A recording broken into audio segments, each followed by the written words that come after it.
نماز کے پیچھے 2000 مسائل ہے، 700 اس کے ابواب ہے، کہیں لکھا ہوا 2000 ابواب ہے۔ محض اتنے کے لیے نماز ہے تو طہارت ہے، جب نماز پڑھتا ہی نہیں ہے تو طہارت کی ضرورت کیا ہے؟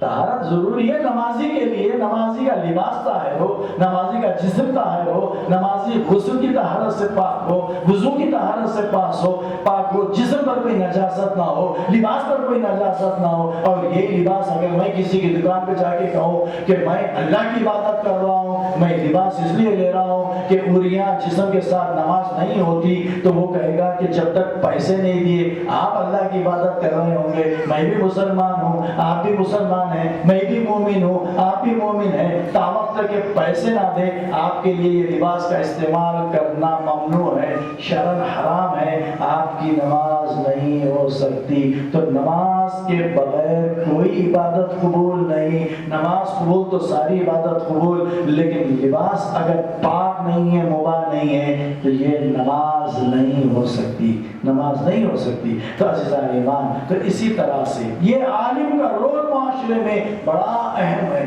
عالم کے بعد ہیڈ آف دی فیملی کا رول بڑا اہم ہے، جتنا عالم کا اہم ہے ہیڈ آف دی فیملی کا بھی ہے۔ دینی مسائل کا کسب کرنا، جاننا، واقف ہونا، اس کو پہچاننا، کسوٹنا، قرآن سے مطابق کرنا، اس پہ عمل کرنا، ہر ایک کا دینی شرعی فریضہ ہے۔ اور اگر آپ یہ دیکھ رہے ہیں یہ مجالس امام حسین ایک نعمت غیر مترقبہ ہے، اگر ائمہ معصومین کے ارشادات کے مطابق ہو تو مجلس ہے، اگر اپنے نفس کے مطابق ہو تو وہ مجلس نہیں ہے۔ اگر ائمہ معصومین کے مطابق ہے ارشادات کے تو یہ مجلس ہے، تو یہ کیا ہے؟ تربیت حاصل کرنے کا ذریعہ ہے، یہ بہترین اسکول ہے، یہ بہترین یونیورسٹی ہے جہاں پر انسان مکمل طور پہ آراستہ ہوتا ہے، سجتا ہے۔ اگر یہ مجالس میں وہ چیزیں بیان نہیں کی جا رہی ہیں تو انڈیویجول انفرادی طور پہ ہر فرد کے لیے دین کا حاصل کرنا فریضہ ہے کہ ہر مرد مومن مسلمان، ہر مومن عورت کے اوپر، مسلمان عورت کے اوپر طلب العلم فریضہ لکل مسلمین والمسلمہ، یہ فرض ہے، واجب ہے، اسے اوائڈ نہیں کر سکتے۔ لیکن اگر دین ممبر سے نہیں مل رہا ہے تو اب ماں باپ کا، ہیڈ آف دی فیملیز کا یہ فریضہ ہی نہیں، واجب ہی نہیں، اوجب ہے کہ خود دین حاصل کریں، دین پہچانیں، دین کے ذریعے سے اپن واقف ہو، پھر اپنی اولادوں میں یہ دین کو منتقل کریں۔ اس لیے کہ اولاد اگر بے ایمان ہو تو یہ خیر جاریہ نہیں ہے، اولاد اگر صالح ہو تو ماں باپ کے لیے خیر جاریہ ہے۔ صلوات پڑھ دیجیے اللہ محمد و آلہ محمد۔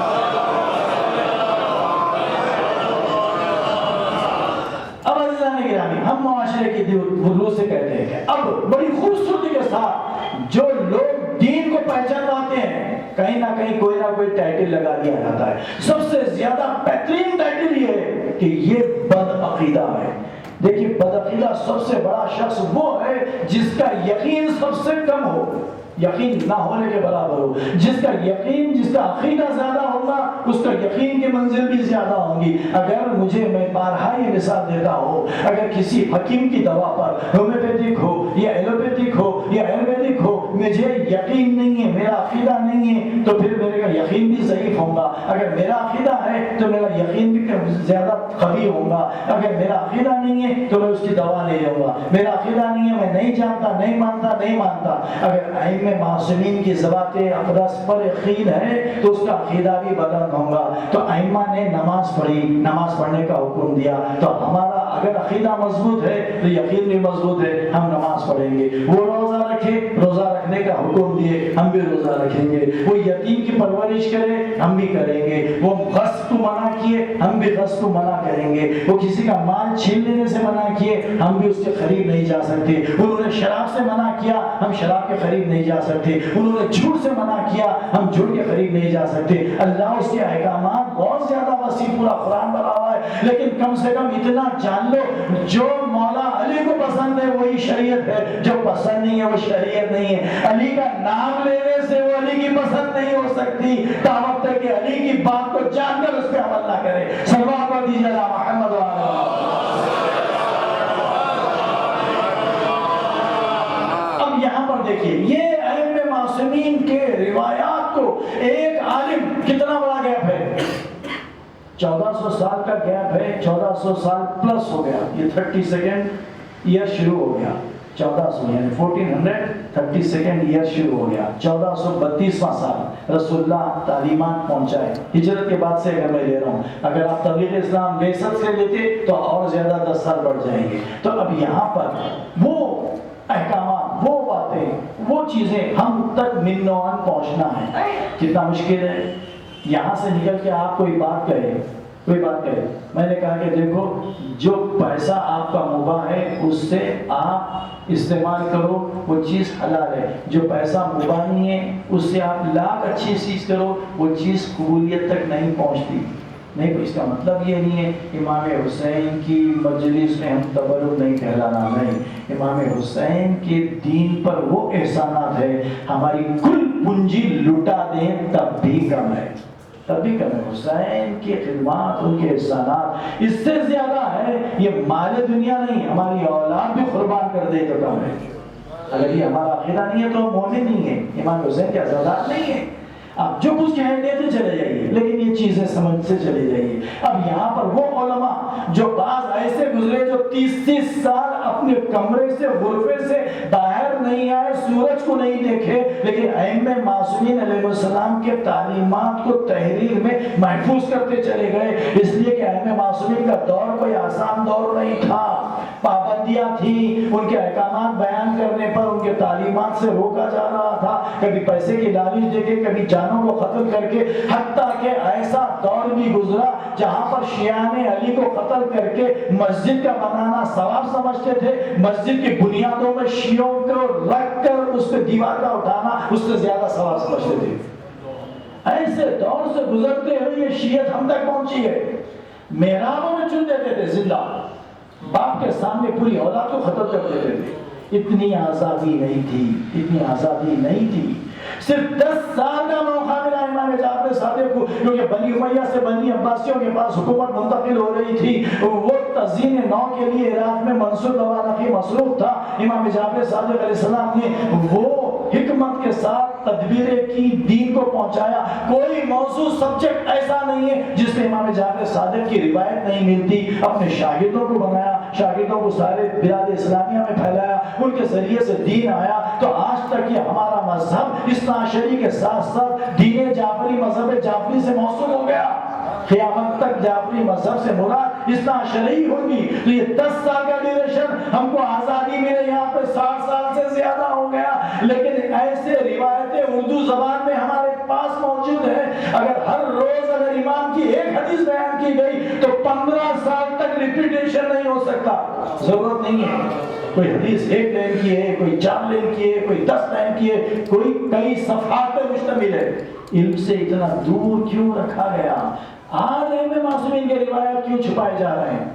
یہ بنی امیہ کا دور نہیں ہے، بنی عباسیوں کا دور نہیں ہے۔ آپ کے مذہب کی تبلیغ کرنے میں آپ کو مکمل آزادی ہے، کوئی بھی مذہب ہو، جین کو ہے، بدھ کو ہے، یہودی کو ہے، نصرانیوں کو ہے۔ اس لیے ہم اس حکومت کے بھی شکر گزار ہیں، اللہ کا بھی شکر ادا کرتے ہیں، ایسے ملک میں ہے جہاں پر آپ کو آپ کے مذہب کی پوری آزادی ہے۔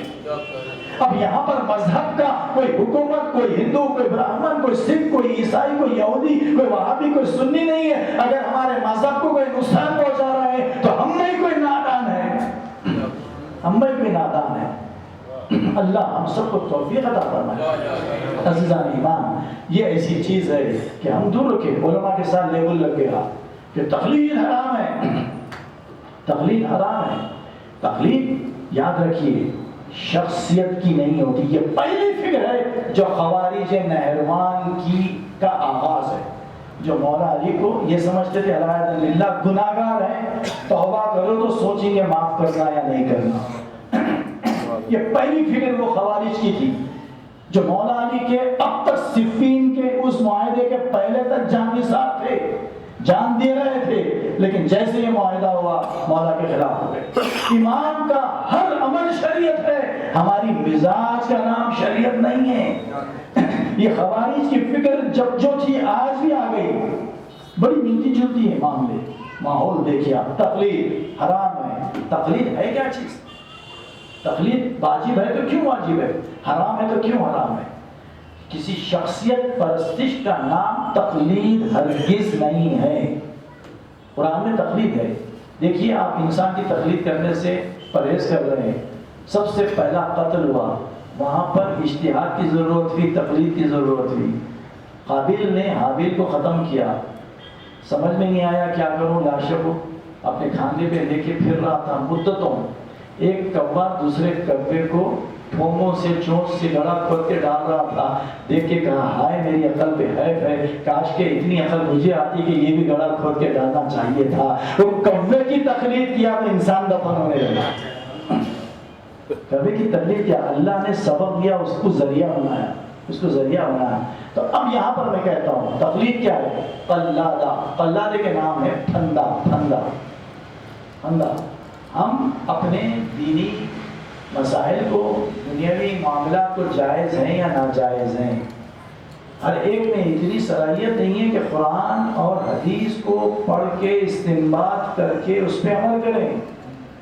قرآن پہ عمل کرنا واجب ہے، رسول اکرم کے احادیث پر عمل کرنا واجب ہے۔ اگر عمل نہیں کرتے ہیں تو گویا شریعت کے خلاف ہے، شریعت کے خلاف ہے، اسی لیے عمل کرنا واجب ہے۔ تو مجتہد کیا کرتا ہے؟ قرآن حدیث میں دیکھ کر آپ کے مسائل کا حل نکالتا ہے، کون سی چیز، کون سی قرآنی آیت یا روایت رسول اکرم کے مطابق ہے، تب کہیں چل کے وہ فتویٰ دیتا ہے۔ فتویٰ جہاں پر انسان جب قرآن میں یا حدیث میں نہیں پائے تو وہاں پر مسائل کی توضیح ہوتی ہے۔ سارے کے سارے فتووں کے مجموعے کا نام توضیح المسائل نہیں ہے، احکامات شریعت کا نام توضیح المسائل ہے۔ خود توضیح المسائل، توضیح کا لفظ بتا رہا ہے کہ مسائل کا کلیریفیکیشن، آپ کے پرابلمز کا کلیریفیکیشن ہے۔ یہ ساری کی ساری وہ چیزیں نہیں ہیں۔ اب اس کے بعد کی منزل یہی ہے کہ یہاں پر یہ حرام ہے، تو قرآن پہ عمل کرنا واجب ہے اور سنت پہ عمل کرنا واجب ہے۔ اس لیے ایک جانکار عالم کی سرپرستی واجب ہے، لازم ہے۔ میں نے کہا کہ وہ زمین پہ نہیں رہ سکتے جہاں عالم نہ ہو، اس لیے کہ ہم کو نہیں معلوم ہے کہ کون سی چیز حلال ہے، حرام ہے، اچھا ہے، خراب ہے۔ کیا کتابوں میں سب کچھ نہیں ہے؟ پھر یونیورسٹی کی ضرورت کیوں ہے؟ لیکچرر کی ضرورت کیوں ہے؟ لاکھوں روپے، ملین روپیز کیوں دیے جا رہے ہیں تعلیم کے اوپر، پڑھائی کے لیے؟ کیا کتاب میں سب کچھ موجود نہیں ہے؟ کیا میڈیکل شاپ میں دوائیں موجود نہیں ہیں؟ پھر ڈاکٹر کے تجویز کرنے کی کیوں ضرورت ہے؟ پرسکرپشن کی کیوں ضرورت ہے؟ اگر اپنے آپ سب چیزیں کر لیے ہوتے تو ہدایت کے لیے ائمہ کا تسلسل وسیلہ بھی ضروری نہیں تھا۔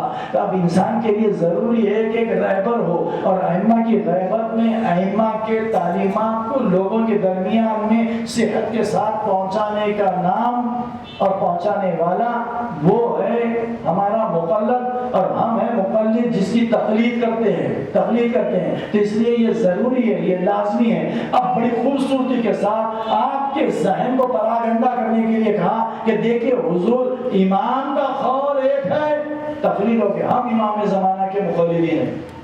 امام زمانہ کے مقلدین ہونے کے لیے، کہلانے کے لیے کتنی بڑی ہمت کی ضرورت ہے۔ اس لیے کہ جب آپ امام کی بات کے پہنچانے والے کے قائل نہیں ہیں تو امام زمانہ کے کیسے جو ہے قائل ہو جائیں گے، ان کے مقلد ہو جائیں گے؟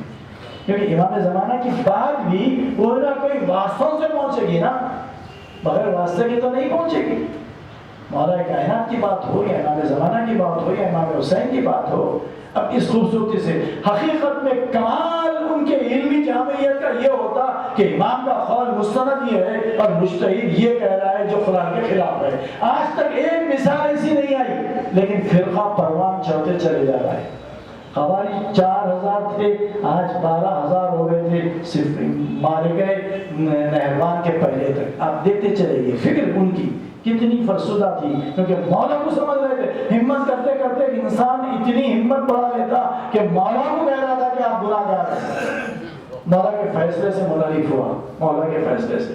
تو یہاں اتحاد کی ضرورت ہے، علماء کا تعارف ہو، ان کی خدمات بتائیں، مسائل بتائیں، حلال حرام بھی بتائیں، ساتھ ساتھ سید الشہداء کا ذکر بھی ہو۔ اس لیے کہ یزید کیا کر رہا تھا؟ حلال کو حرام کر رہا تھا، حرام کو حلال کر رہا تھا۔ اسی لیے جہاں پر صلح جائز نہیں ہے وہیں پر صلح جائز نہیں ہے، جہاں حلال کو حرام کر دے یا حرام کو حلال کر دے۔ اس لیے امام حسین یزید کے ساتھ صلح کا کوئی سوال پیدا نہیں ہوتا۔ یہ دین کے احکامات ہیں، شریعت کے احکامات ہیں۔ اب نہیں، ایک مجتہد ایک بات کہتا ہے، دوسرا مجتہد ایک بات کہتا ہے، یہ کیسا فرق ہے؟ جبکہ اولنا محمد، اوسطنا محمد، آخرنا محمد، کلنا محمد، تو پھر ایک محمد کا دوسرے محمد کی تعلیمات میں اختلاف نہیں ہے، ایک مجتہد کا دوسرے مجتہد سے اختلاف کیسے ہے؟ اب نادان لوگ معلوم ہی نہیں ہے ان کو کہ کیا چیز ہے۔ موضوع ذرا طول ہو رہا ہے، میں مختصر کروں، جب معلوم ہی نہیں ہے تو بڑے ہی، کیونکہ ان کو معلوم ہی نہیں ہے کہ کیا چیز قرآن میں لکھی ہوئی ہے، کیا چیز حدیث میں لکھی ہوئی ہے، یہ بات پر اعتماد کر کے شخصیت پر اب وہ اپنے عقیدے کو منحرف کر لیتا۔ ارے صحیح بات ہے بھائی، امام کی بات تو ایک ہے، ایسی بات کیا ہے؟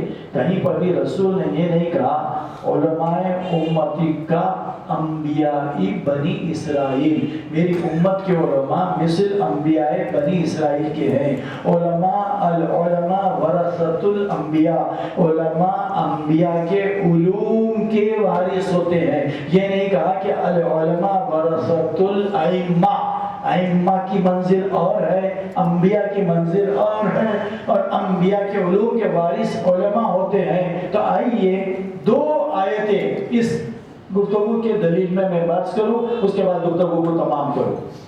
صرف دو آیتیں یہ سورہ انبیاء کی ہے، 21واں سورہ ہے۔ اس میں جو آیت موجود ہے وہ آیت، ایک نبی تھے حضرت داؤد اور ان کے بیٹے سلیمان، وہ بھی نبی ہوئے۔ یہ دونوں کے درمیان میں ایک حکم نافذ ہوا، باپ کا حکم الگ تھا، بیٹے کا تجویز الگ تھی، اس کا ان کا حکم الگ تھا۔ چونکہ علماء کی نسبت کس سے ہے؟ انبیاء کے سے، انبیاء اولی العزم سے ہے، انبیاء اللہ، علماء امتی کا انبیاء بنی اسرائیل کے انبیاء کی طرح ہیں۔ بنی اسرائیل میں موسیٰ اور عیسیٰ بھی ہیں جو اولی العزم ہیں، لہٰذا ان کا مرتبہ اولی العزم پیغمبر کی طرح ہے، اولی العزم پیغمبر کی طرح ہے۔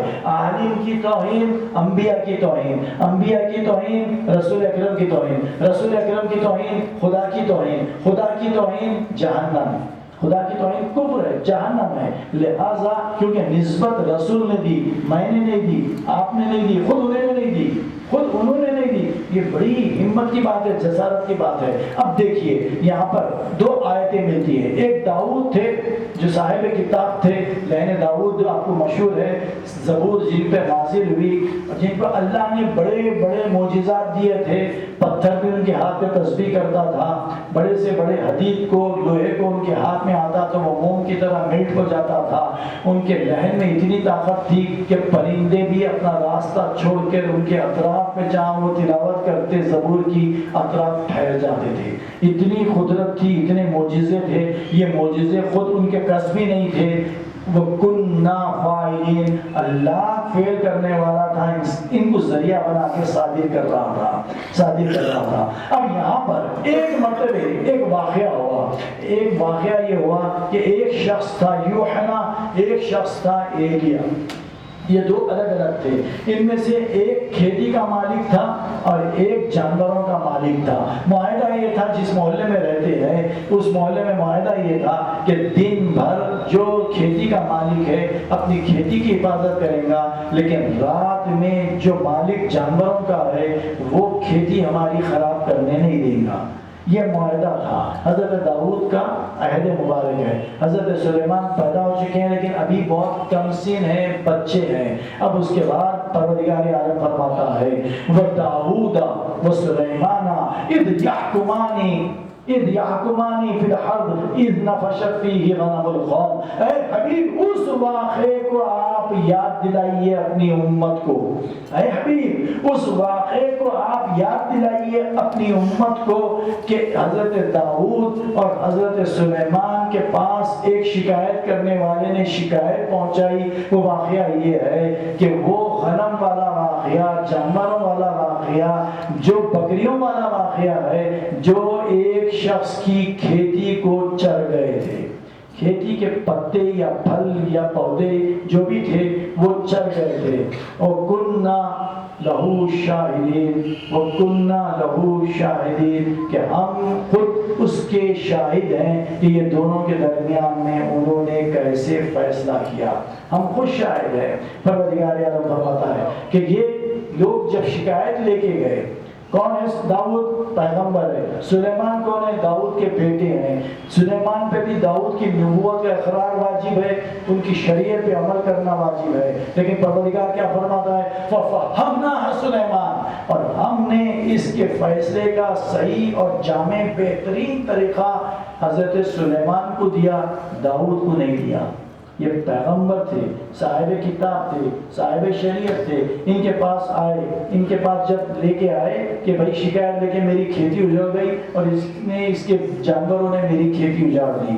یہ انسان تھا، فطرت کے تقاضوں کے مطابق سو گیا، جانور تھے، فطرت کے تقاضوں کے مطابق ہری بھری گھاس ملی، انگور کے گوشے تھے، بعض کہتے ہیں کھجور کی بیل تھی، بعض کہتے ہیں زراعت تھی، جو بھی تھی وہ چل گئے، ہر ایک فطرت کے مطابق ہی، دانستہ طور پہ نہیں کیے۔ انہوں نے کہا کہ کتنا نقصان ہوا، کہا کہ کھیتی کا جو نقصان ہے اس کے جانوروں کی اگر آپ مالیت نکالی جائے تو بالکل مساوی ہے، کہا کہ جانور جو کھیتی کا نقصان ہوا اسے دے دیا جائے۔ یہ فیصلہ غلط نہیں ہے، غلط نہیں تھا، لیکن فہم اللہ نے سلیمان کو دیا تھا۔ سلیمان کو جیسے یہ نکل کے جا رہے تھے، ایک خوش تھا ایک آزردہ تھا۔ جو خوش تھا کہا کہ میرے جتنا بھی نقصان ہے داؤد کے پاس انصاف ملا اور میری کھیتی کا جو نقصان ہے مجھے مل گیا۔ جو آزردہ تھا کہا کہ میری زندگی کا بسر گزر یہ جانوروں پہ تھا، بکروں پہ تھا، میں اون بیچتا تھا، میں دودھ سے جو زندگی گزارتا تھا، جانوروں کو بیچ کے گزارتا تھا، اب میں تو بالکل بے سر و سامان ہو گیا۔ کہا کہ کوئی بات نہیں، آؤ ہم پھر چلتے ہیں نبی اللہ کے دربار میں۔ دربار بھجا ہوا بھرا ہوا ہے، فیصلہ ہوا، اور بھی فیصلے ہو رہے ہیں۔ جیسے ہی آئے کہا کہ بابا جان کیا یہ ممکن ہے کہ آپ اپنے فیصلے کو بدل دیں؟ کیا یہ ممکن ہے آپ اپنے فیصلے کو بدل لیں؟ بچہ کوئی ایسے ویسے انسان کا نہیں تھا، اللہ کے نبی کا جس کی آغوش میں تربیت ہوئی۔ اب تعارف کروانا چاہ رہے تھے کہ ایک دم متوجہ کہا کہ بیٹا کون سا ایسا فیصلہ ہے جو بدلا جا سکے؟ کہا کہ بابا جان چونکہ اس کی زندگی کا گزر بسر اس پہ ہے، آپ یہ جانوروں کو اس کے پاس رکھیے اس مدت تک کہ اس کا اون استعمال کرے، اس کا پیسہ استعمال کرے، اس کی دودھ استعمال کرے، اس کا پیسہ استعمال کرے۔ جب یہ قیمت اس کے نقصان سے مساوی ہو جائے تو پھر اس غریب کو جانور دے دے تاکہ وہ باقی کی زندگی گزار سکے۔ یہ فیصلہ اتنا پسند آیا، اللہ کے نبی صاحب کتاب و شریعت فیصلے کو کاٹ کر اپنے فرزند سلیمان کے فیصلے کو نافذ کیے۔ اب اگر کوئی مجتہد کا فیصلہ فتویٰ ایک کے دوسرے سے بدلتا ہے تو وہ دین کی خدمت کے لیے ہے، نہ کہ دین کے بگاڑنے کے لیے ہے۔ کوئی انسان یہ بتا دے کہ ابو الاسفہانی ابو الحسن اصفہانی کا فیصلہ جو تھا وہ کاظم طباطبائی سے ملتا ہوا نہیں ہے۔ کاظم طباطبائی کا جو فیصلہ تھا وہ بروجردی سے ملتا ہوا نہیں ہے۔ جو بروجردی کا تھا وہ محسن الحکیم سے ملتا ہوا نہیں ہے۔ جو محسن الحکیم کا تھا وہ آیت اللہ خوئی سے ملتا ہوا نہیں ہے۔ جو آیت اللہ خوئی کا تھا وہ آیت اللہ سیستانی سے ملتا ہوا نہیں ہے۔ اب بھی الحمدللہ 12 مراجع ہے، کسی نے یہ نہیں کہا کہ نماز 5 وقت کے بدلے 4 وقت واجب ہے، کسی نے یہ نہیں کہا 5 وقت کے بدلے 6 وقت واجب ہے، کسی نے یہ نہیں کہا کہ رمضان کے علاوہ روزے رکھنا شوال میں بھی رکھ سکتے ہیں، کسی نے یہ نہیں کہا کہ زکوٰۃ کا دینا واجب نہیں ہے، کسی نے یہ نہیں کہا خمس کا دینا واجب نہیں ہے، کسی نے یہ نہیں کہا جہاد کا کرنا ساقط ہے، کسی نے یہ نہیں کہا کہ امر بالمعروف نہی عن المنکر ساقط ہے، کسی نے یہ نہیں کہا تولا و تبرع ساقط ہے۔ جب یہ نہیں کہا واجبات میں کئی اختلاف نہیں ہے۔ اگر کوئی شخص خوئی صاحب کی تقلید میں ہے، کتنے ایسے ہوں گے جو خوئی صاحب کی آیت اللہ خوئی کی تقلید کر چکے ہیں، وہ بھی نماز پڑھیں اور آیت اللہ سیستانی کی تقلید والے بھی پڑھیں، کوئی بھی تقلید میں کس کے بھی رہے، لیکن کسی بھی مخلد، کسی بھی مجتہد کا مخلد کسی بھی نماز پڑھانے والے کے پیچھے نماز پڑھ سکتا ہے۔ وہاں پر ایسی کوئی چیز نہیں ہے جو اس کو نماز پڑھنے سے روکتی ہے۔ یہ نہیں روکنا اس بات کی دلیل ہے شریعت میں ترمیم نہیں ہے، جہاں پر مستحبات ہیں، جہاں پر وہ چیزیں ہیں، کسی کو ایک روایت ملی، کسی کو ایک روایت ملی، کسی کو ایک روایت ملی، مدرک ان کا امام کی روایت یا معصوم کی حدیث سے ہٹ کر، رسول کی حدیث سے ہٹ کر، قرآن سے ہٹ کر ایک مثال ایسے نہیں دے سکتے کہ جہاں پر یہ کہا جائے قرآن کچھ کہہ رہا ہے، امام کچھ کہہ رہے ہیں، مجتہد کچھ کہہ رہا ہے۔ سبحان اللہ۔ یہ بڑی خوبصورتی سے یہ جو فکر ڈیولپ ہوئی ہمارے معاشرے کے درمیان، چونکہ ہم واقف نہیں ہیں، دین سے، شریعت سے، تقلید سے، علماء کی شخصیت سے، کیونکہ ایسے علماء نہ ہمارے کو ایسی صحبت ملی نہ ہم نے دیکھا، تو یہ شک اور تقویت پہنچی اور تقویت پہنچی۔ جیسے نمونے بہتر رہیں گے ویسا بات کا اثر بھی ہوتا چلا جائے گا۔ انسان کیسا پہچانے؟ یا اس کی تقریر سے یا اس کی تحریر سے۔ عزیزان ایمان، میں گفتگو کو تمام کیا، وقت ہو چکا، شہزادے قاسم کا ذکر ہو رہا ہے۔ آج اس بارگاہ میں شہزادے قاسم کا ذکر ہے، امام حسن کا یتیم فرزند، امام حسین کا بہت ہی عزیز ترین بھتیجا حضرت قاسم بن حسن۔ سین و سال کے اعتبار سے آپ سمجھ سکتے ہیں کہ کیا سین و سال تھا۔ میں چاہتا تھا کہ شہزادے قاسم نے جو تعریف موت کے متعلق کی، اس کے متعلق بھی آپ کی خدمت میں 11 آیتیں پیش کروں، لیکن وقت نہیں ہے، آپ تھک چکے ہیں۔ آج کل جو وبائی امراض ہیں اور جو وائرل انفیکشن ہے زیادہ متحمل نہیں ہونے دیتا کہ آپ اتنی دیر تک بیٹھیں، ورنہ وہ پوری گفتگو میرے ذہن میں ہے۔ میں سمجھا تھا کہ دیکھو کربلا ایک ایسی درسگاہ ہے جہاں پر مکرر قرآن نازل ہو رہا ہے، اور ان پر یا امام حسین یا اولاد حسین یا اصحاب حسین پریکٹیکل ڈیمانسٹریشن دے رہے ہیں۔ اس طرح سے یہ دین نہ صرف قائم ہو گیا، الی یوم القیامہ دائم ہو گیا۔ یہ امام حسین علیہ السلام کی آغوش میں تربیت پانے والے اصحاب کی وہ کیفیت تھی کہ آقا نے کہا کہ جیسے اصحاب و اعزاء و انصار مجھے ملے کسی کو نہیں ملے۔ یہ تو وہ شخصیت ہے، ایک امام وقت کا خود فرزند ہے اور ایک امام کا بھتیجا ہے۔ تو اب ایسے میں جو شہزادے قاسم کی تربیت ہوئی ہے، یہ اخلاق کے اعتبار سے، کردار کے اعتبار سے، علم کے اعتبار سے، قرآن کے اعتبار سے، حدیث کے اعتبار سے، علم جامعیت کے اعتبار سے، اور پھر اس کے ساتھ ساتھ فنون حرب کے لیے جو استاد ہے باب الحوائج ہے۔ اب ایسے دو چیزیں جہاں ایک جگہ مل جائے تو شہزادے کی کیا کیفیت ہوگی؟ چونکہ ہمارے پاس آج کا دن ہمارے بزرگوں نے اس احساس کے ساتھ کہ کربلا میں روز عاشور ایک دن میں 18 بنی ہاشم کے جوان شہید ہوئے، 72 شہداء کے لاشیں تھے۔ کس کس کا غم ہم منائیں، کیسے منائیں؟ لہذا یہ شہزادہ وہ عظیم المرتبت ہے، جذبے کے اعتبار سے، جانثاری کے اعتبار سے، علم کے اعتبار سے، قرآنی علوم کے متعلق بھی۔ شہزادے کی یہ عین تمنا ہے کہ کسی صورت سے امام حسین علیہ السلام میدان کی اجازت دے دے۔ کبھی خطرگاہ میں ٹھہرتے ہیں، دیکھتے ہیں، اور کبھی خیمے میں واپس آتے ہیں۔ اپنی ماں سے اس دعا کرتے ہیں، اماں جان اب تک مجھے چچا جان نے اجازت نہیں دی، ابھی بھی مجھے اجازت نہیں ملی۔ ایک مرتبہ آقا امام حسین نے چوتھا خطبہ تمام کیا، جہاں پر ایک ایک شہید کا نام جو ابھی شہید نہیں ہوئے ہونے والے ہیں وہ بھی بتایا گیا۔ تو شہزادے قاسم کا دل بھر آیا۔ شہزادے کا نام وہ خطبے کے دوران شہزادے نے نہیں سنا، مایوس ہو گئے کہ کیا مجھے شہادت کی سعادت نہیں ملے گی؟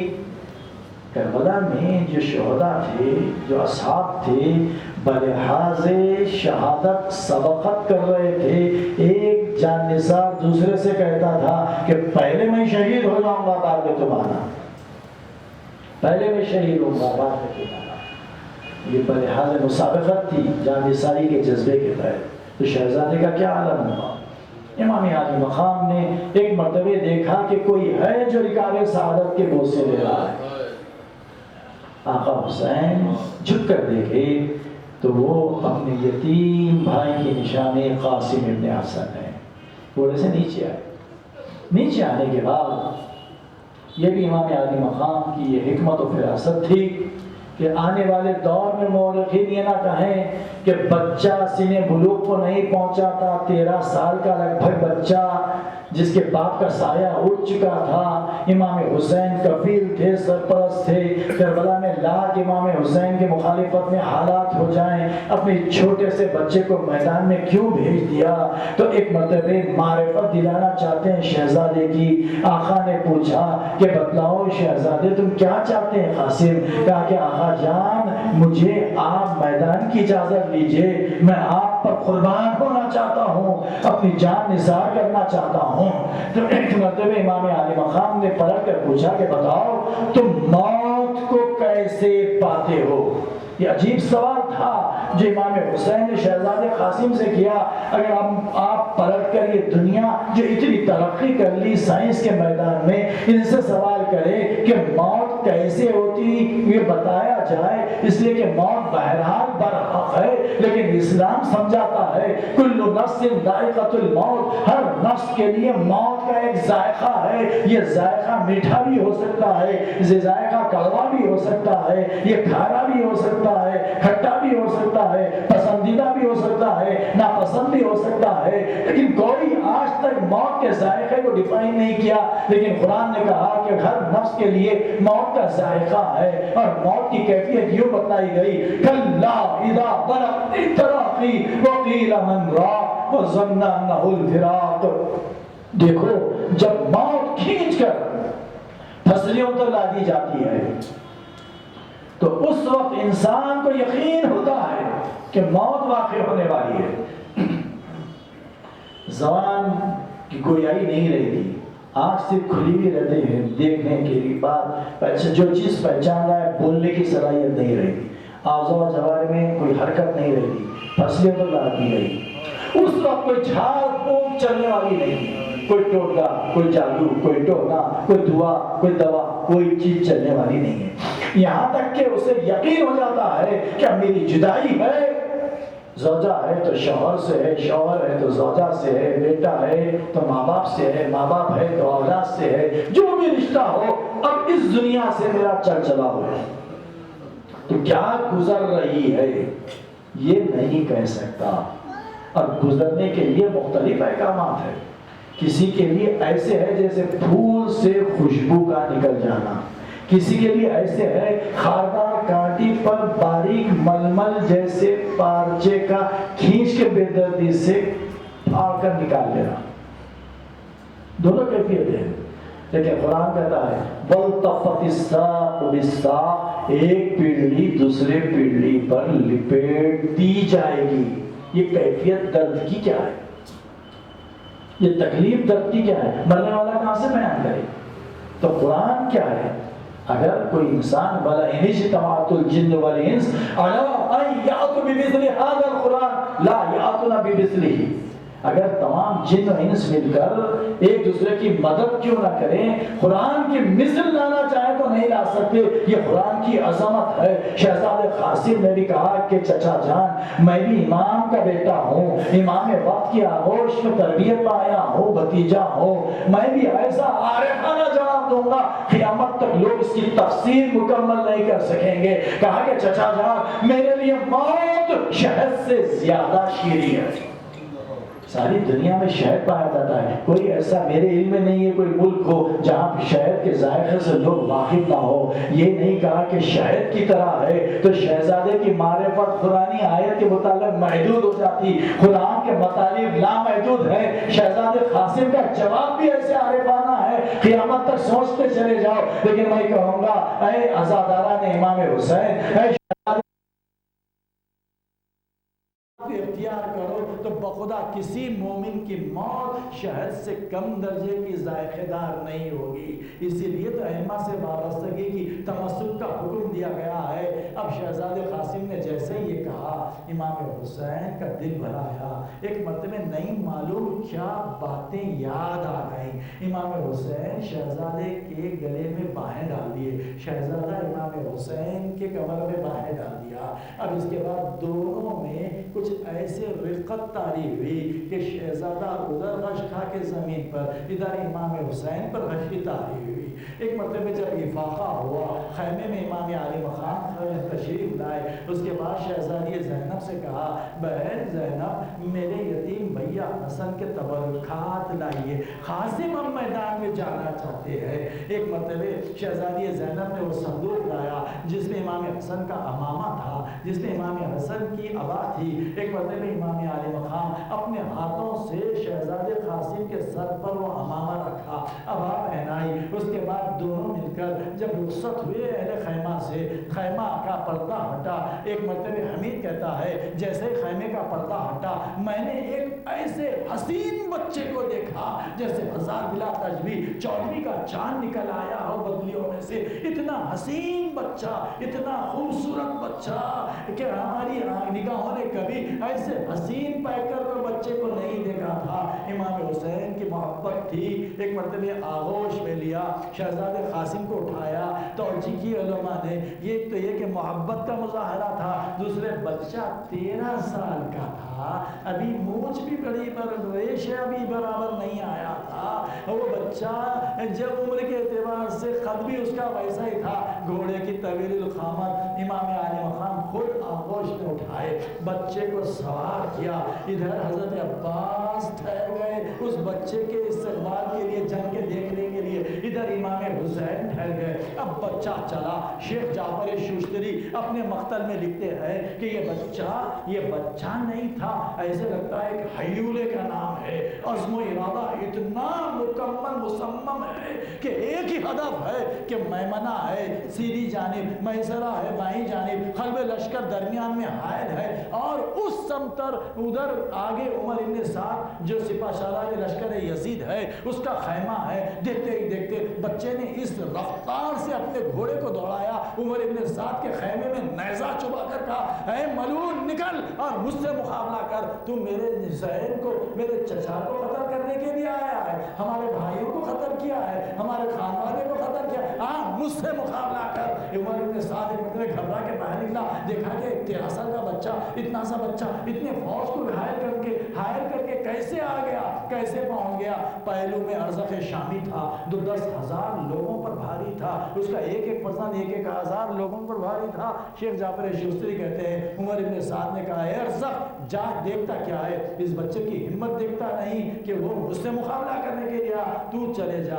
اس نے بڑے تکبرانہ انداز سے کہا کہ میری حمیت کے خلاف ہے، ایک چھوٹے سے نابالغ بچے کے قتل کرنے کے لیے میں جاؤں، میرا سب سے چھوٹا کمزور بچہ بھی 1,000 لوگوں پر بھاری ہے، اسے بھیج دیتا ہوں۔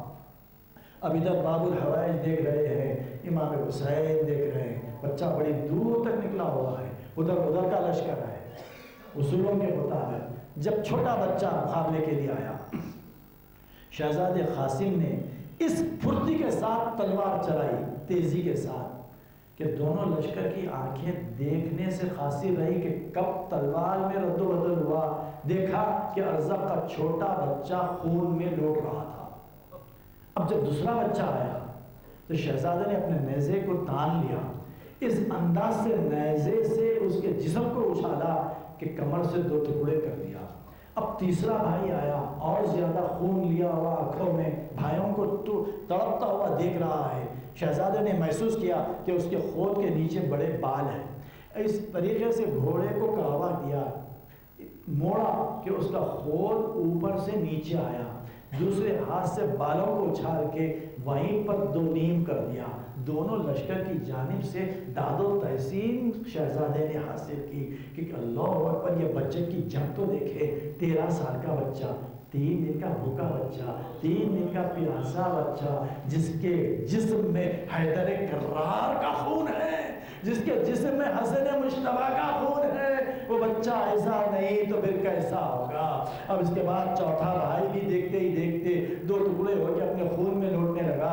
اب ارزق شامی خود غراتا ہوا، گرجتا ہوا بدحواسی کے عالم میں شہزادے کے مقابل میں آیا۔ ایک مرتبہ حضرت عباس دیکھ رہے ہیں، امام حسین دیکھ رہے ہیں، کہا کہ آہا میرا قاسم 3 دن کا بھوکا پیاسا ہے، یہ بڑا معروف پہلوان ہے جس سے بڑے بڑے ظلماں گھبراتے ہیں، آپ اس بچے کے حق میں دعا کیجئے۔ شہزادے قاسم جنگ کے لیے آمادہ ہوئے، کہیں پر ہراس نہیں ہے، کہیں پر بے اطمینانی نہیں ہے، کہیں پر خوف نہیں ہے۔ علی کا یہ شیر جو عباس جیسے دلاور کی آغوش میں تربیت پایا، ایک مرتبہ اپنے آپ کو آمادہ کیا، دیکھا اس کی حالت بدحواسی کی، کہا کہ اے شقی تو اپنے بچوں کا انتقام لینے کے لیے تو آ رہا ہے، لیکن تو اتنا بڑا پہلوان کیسے ہو گیا جبکہ جنگ کے آداب سے واقف نہیں ہے؟ تیرا تسمہ کھلا ہوا ہے، ابھی تو گھوڑے سے دیو کی طرح نیچے لڑک جائیں گا۔ وہ تسمہ ابھی اپنا درست کر ہی رہا تھا، شہزادے قاسم نے دیکھا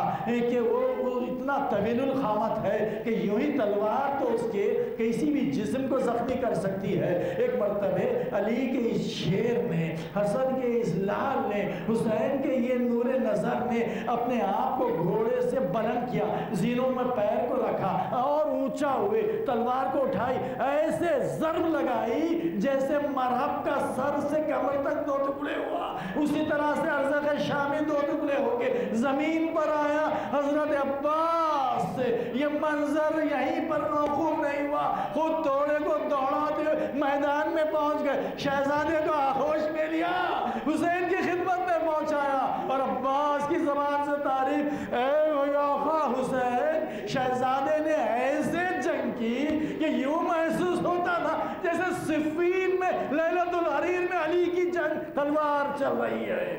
وہ داد و فریاد۔ اور اس کے بعد آقا امام حسین شہزادے کو آغوش میں لیے، سر سے پہ ہاتھ پھیرا، تسلی دی اور مزید شجاعت دلائی۔ اس کے بعد خیمے میں آئے۔ امام کا عمل کوئی حکمت سے خالی نہیں، کیونکہ نگاہ امامت دیکھ رہی ہے کہ یہی بچہ ابھی کچھ دیر بعد اس کی چاند سی صورت کیسے خاک و خون میں غلطہ ہوگی۔ مناسب سمجھا کہ کیوں نائب قاسم کی ماں جس کا نام ام فروہ یا رملہ تھا ان سے ملا دیا جائے۔ شہزادہ اپنی ماں سے ملا، ماں کی دعائیں لیا، ماں نے بلائیں لی، اس کے بعد شہزادے کو بھیجا۔ شہزادہ اب چلا۔ اب چلنے کے بعد ان لوگوں میں اتنی حمیت کہاں تھی جو ایک ایک کر کے مقابلہ کرتا، نہیں، ایک سے زیادہ 2 آئے، 5 آئے، 10 آئے، پھر پرانی جو ان کی چال تھی پورے کے پورے گھیر لیے۔ جب گھیر لیے تو ہر سم سے ہتھیار تھا اور قاسم کا یہ یتیم 3 دن کا بھوکا و پیاسا نرغے آدھا میں یکا و تنہا تھا۔ اب ایک ایسا نیزہ لگا، روایت میں ہے کہ شہزادہ گھائل ہو کر گھوڑے سے نیچے آیا، نیچے آنے کے بعد دونوں ہاتھوں کو ٹوٹی پر رکھ کر، سر پہ رکھ کر اپنے آپ کو بلند کیا جتنا کر سکتے تھے۔ اس کے بعد سمت خیمہ جہاں آقا حسین کا سم تھا وہیں پر آواز دی، یا عمّا ادرکنی، اے میرے چچا میری مدد کے لیے پہنچیے۔ روایت میں یہ ہے کہ حسین جیسے آواز سنے شیر غضبناک کی طرح مثل خواب کے جام میں پیر رکھ کر نہیں، جس لگا کر گھوڑے پر سوار ہوئے۔ اب قاسم کی آواز کی سمجھاتے، ادھر سے عباس، ادھر سے حسین، ارے علی کے 2 شیر، تلوار چل رہی ہے، فوج میں اتنی تاپ کہاں تھی، ارے فوج بھاگنے لگی، بچہ آواز دیتا، بچوں کے جسم ارے گھوڑوں کے ٹانپوں سے پامال ہوتا رہا، بچہ آواز دیتا، شہزادہ آواز دے رہا، یا اماں ادرکنی، ارے آواز کا آنا بند ہو گیا۔ حسین قریب پہنچے تو کیا منظر دیکھا، ارے گھوڑے ادھر کے ادھر کے ادھر، جیتے جی قاسم کا لاشا۔ کہا تھا نا چچا میرے لیے موت شہد سے زیادہ شیریں، ارے کوئی بھی شہید تلوار کے گھائل ہو کے شہید ہوا یا نیزے سے، لیکن شہزادے کے لیے تلوار بھی تھی، نیزہ بھی تھا، تیر بھی تھا، ارے جیتے جی گھوڑوں کے ٹانپوں سے شہزادہ بہباد حسین کے قلب پر جو صدمہ وارد ہوا، صرف اتنا کہہ سکے، اے میرے لال تم مجھے آواز دیتے رہے۔ گئے، لیکن میں اس وقت پہنچا جب کہ تم اس دنیا میں نہیں رہے، تمہارا چچا شرمندہ